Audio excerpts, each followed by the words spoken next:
کہنے لگا مجھ سے زنا ہو گیا، حج جاری کریں. نبی کے پاس آیا، آپ نے چہرہ موڑ لیا، پھیر لیا چہرہ.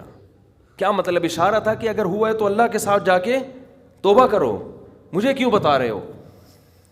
اس کو پسند نہیں کیا آپ صلی اللہ علیہ وسلم نے. آج پیر صاحب بہت سے علاقوں میں ایسے بنے ہوئے ہیں کہ یہ ہمیں بخشوائیں گے، ان کو بکرے دو، ان کو چڑھاوے دو، ان کو نذرانے دو، ان کو دمبے کھلاؤ، یہ ان کے کندھوں پہ ہم پل صراط پہ پار ہو کے جائیں گے. یہ پیر خود نہیں بچے گا، تمہیں کہاں سے بچائے گا؟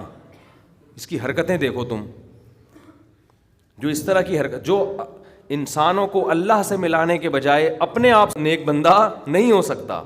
ما کان لبشر ان یکلمہ، ما کان لبشر ان یؤتیہ اللہ الکتاب والحکمہ. کسی بشر میں یہ مجال نہیں ہے، قرآن کے الفاظ دیکھو، کسی انسان کی یہ مجال نہیں ہے کہ اللہ اسے نبوت دے دے پھر وہ لوگوں کو اللہ کا غلام بنانے کے بجائے اپنا غلام بنانا شروع کر دے. کسی بشر میں یہ مجال نہیں ہے، کیونکہ جب اللہ نبوت دیتا ہے تو اس بشر میں اللہ کی عظمت اور جلال بیٹھ جاتی ہے. جلال بیٹھنے کے نتیجے میں وہ لوگوں کو کبھی بھی اپنی طرف دعوت نہیں دے گا. صحابی نے دیکھا اونٹ نے نبی کو سجدہ کیا تو صحابہ نے عرض کیا یا رسول اللہ آپ ہمیں بھی اجازت دیں سجدہ کروں. آپ نے فرمایا نا نا نا نا. آج بتاؤ کوئی کسی جاہل پیر کے ساتھ یہ منظر ہو، کوئی جانور آ کے سجدہ کر لے، وہ تو خوشی سے پاگل ہو جائے گا. وہ تو کہے گا دیکھو جب یہ کر رہا ہے تو تم کیوں نہیں کر رہے. نبی نے اپنے گھر سجدہ کرنے سے منع کیا. آپ صلی اللہ علیہ وسلم نے فرمایا اللہ یہود و نصارہ پہ لعنت کرے، انہوں نے اپنے پیغمبروں کے دنیا سے جانے کے بعد اپنے پیغمبروں کی قبروں کو سجدہ گاہ بنا لیا، اپنے پیغمبروں کی قبروں کو عیدگاہ بنا لیا، جیسے عید میں میلے ٹھیلے ہوتے ہیں. اسی وجہ سے پیغمبر صلی اللہ علیہ وسلم کی قبر پہ میلے ٹھیلے رش لگا کے بیٹھنا اس کی اجازت نہیں ہے. بس صلاۃ و سلام پڑھیں اور وہاں سے نکل جائیں. کیسی حفاظت کی. دنیا میں سب سے افضل انسان، جس سے افضل اس کائنات میں کوئی پیدا ہوا ہی نہیں، وہ محمد صلی اللہ علیہ وسلم ہے. لیکن آپ کی قبر پہ نہ کبھی سجدہ ہوتا ہے، نہ کوئی میلے ٹھیلے لگتے ہیں، نہ آپ کی قبر کی طرف رخ کر کے آپ سے دعائیں مانگی جاتی ہیں. یہی آپ کے سب سے افضل ہونے کی سب سے بڑی دلیل ہے کہ انہوں نے اپنی عبادت نہیں کروائی. کبھی ہم قبر پہ یہ نہیں کہتے کہ یا رسول اللہ آپ ہماری مدد کر دیں، یہ شرک ہے. صحابہ نے ہمیشہ نبی سے دعا کی درخواست کی ہے کہ آپ اللہ سے یہ درخواست کر دیں. دیکھو قرآن کے الفاظ، بس یہ آیت پڑھ کے بیان ختم کرتا ہوں. وَلَوْ أَنَّهُمْ إِذْ ظَلَمُوا أَنفُسَهُمْ جَاءُوكَ فَاسْتَغْفَرُوا اللَّهَ وَاسْتَغْفَرَ لَهُمُ الرَّسُولُ لَوَجَدُوا اللَّهَ تَوَّابًا رَحِيمًا. پیغمبر کی پوزیشن کو واضح کیا قرآن نے کہ اگر ان سے اپنی جان پہ ظلم ہو، گناہ کر بیٹھیں، تو اگر یہ اللہ سے توبہ کریں گے یا آپ کے پاس آئیں گے اور آپ بھی اللہ سے ان کے لیے توبہ کریں گے تو یہ اللہ کو غفور اور رحیم پائیں گے. کیا مطلب؟ یہ نہیں کہا کہ نبی کو غفور رحیم پائیں گے، نہ یہ گناہ معاف کرنا یہ نبی کا وظیفہ نہیں ہے. نبی کے پاس اگر آپ جائیں گے تو اس لیے کہ یا رسول اللہ آپ اللہ کے نیک بندے، آپ اللہ سے ہمارے لیے دعا کریں. ہم بھی کر رہے ہیں، آپ بھی کریں دعا. تو نبی کے لیے جب آیا تو وَاسْتَغْفَرُوا الرَّسُولَ نہیں ہے کہ رسول سے استغفار کریں، نہ رسول بھی کس سے استغفار کریں گے؟ اللہ سے. علماء کہتے ہیں درود شریف جو ہم پڑھتے ہیں نا، اللہم صلی علی محمد، اے اللہ محمد صلی اللہ علیہ وسلم پر رحمتیں بھیج، اس درود میں عقیدہ توحید اور زیادہ راسخ ہو جاتا ہے کہ ہمیں یہ سکھایا گیا ہے کہ جیسے ہم اللہ کی رحمت کے محتاج، پیغمبر صلی اللہ علیہ وسلم بھی اللہ کی رحمت کے محتاج ہیں. ہاں ہمارے درود کے محتاج اگرچہ نہیں ہیں، ہمیں جو حکم دیا جاتا ہے وہ اس لیے تاکہ ہم بھی سمجھ جائیں، لیکن ہمیں حکم دیا کہ اللہ سے دعا مانگو کہ آپ پر خصوصی رحمتیں نازل فرمائے. اس سے پتہ چلتا ہے کہ نبی بھی کس کے محتاج ہیں؟ اللہ کی رحمت کے محتاج.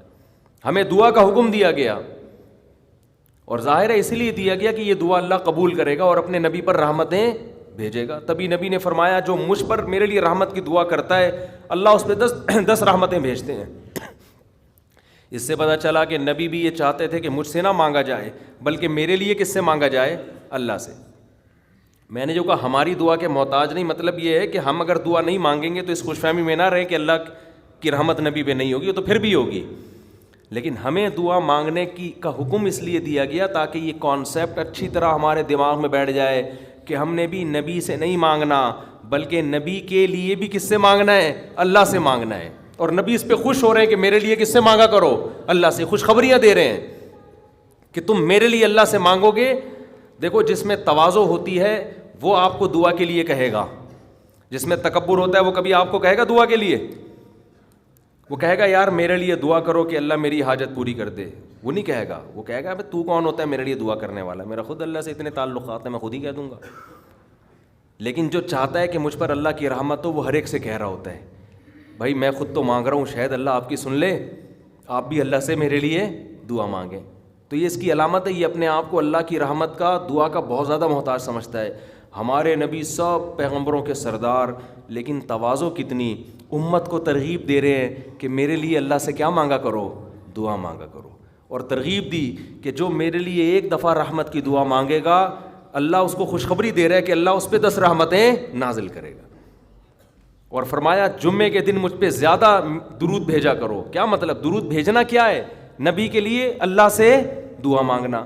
تو اسلام نے شرک کی بنیادوں کو جڑ سے اکھاڑ دیا کہ نہیں اکھاڑ دیا؟ اس کے بعد بھی کوئی اگر یا رسول اللہ مدد کہتا ہے، یا رسول اللہ انظر حالنا واسمع قالنا، اور نبی سے دعائیں مانگتا ہے، تو آپ سوچو وہ 180 ڈگری کے زاویے پر چل رہا ہے اسلام کی تعلیمات سے. اسلام ادھر اور وہ بالکل اس کے اگینسٹ. بار بار حکم دے رہا ہے اسلام کے نبی کے لیے دعا مانگو. کس سے؟ اللہ سے. خصوصی رحمتوں کی دعا مانگو نبی کے لیے. اور نبی نے یہ بھی فرمایا کہ اذان کے بعد میرے لیے مقام محمود کی دعا مانگو اللہ سے. ایک مقام ہے جو ایک ہی شخص کو ملے گا اس کائنات میں. نبی نے فرمایا مجھے امید ہے شاید مجھے مل جائے، تو اللہ سے دعا مانگا کرو. وَبَعَثْهُ مَقَامًا مَحْمُودًا الَّذِي وَعَدتَّ. تو نبی ہمیں دعائیں سکھا کے گئے کہ میرے لیے بھی قیامت تک دعا مانگتے رہو. کیسی عقیدہ مضبوط کیا ہے کہ بھائی محتاج ہی میں سب کس کے برابر ہیں، سب ایکول ہیں، سب اللہ کے محتاج. تو اللہ تعالی ہمیں شرک کی نجاست سے، گندگی سے توبہ نصیب فرمائے. اور ہماری ناک کے جو سینسر ہیں نا ان کو اللہ ایکٹیو کر دے کہ ہمیں شرک میں اسمیل محسوس ہونا شروع ہو جائے. ابھی وہ ڈیمیج ہو چکے ہیں قبروں پہ سجدے دیکھ دیکھ کے اور شرک کر کر کے اور بت پرستی دیکھ دیکھ. اور نبی نے یہ بھی فرمایا کہ اذان کے بعد میرے لیے مقام محمود کی دعا مانگو اللہ سے. ایک مقام ہے جو ایک ہی شخص کو ملے گا اس کائنات میں.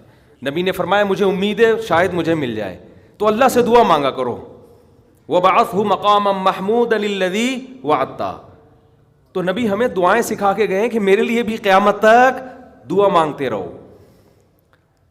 کیسی عقیدہ مضبوط کیا ہے کہ بھائی محتاج ہی میں سب کس کے برابر ہیں، سب ایکول ہیں، سب اللہ کے محتاج. تو اللہ تعالی ہمیں شرک کی نجاست سے، گندگی سے توبہ نصیب فرمائے. اور ہماری ناک کے جو سینسر ہیں نا ان کو اللہ ایکٹیو کر دے کہ ہمیں شرک میں اسمیل محسوس ہونا شروع ہو جائے. ابھی وہ ڈیمیج ہو چکے ہیں قبروں پہ سجدے دیکھ دیکھ کے اور شرک کر کر کے اور بت پرستی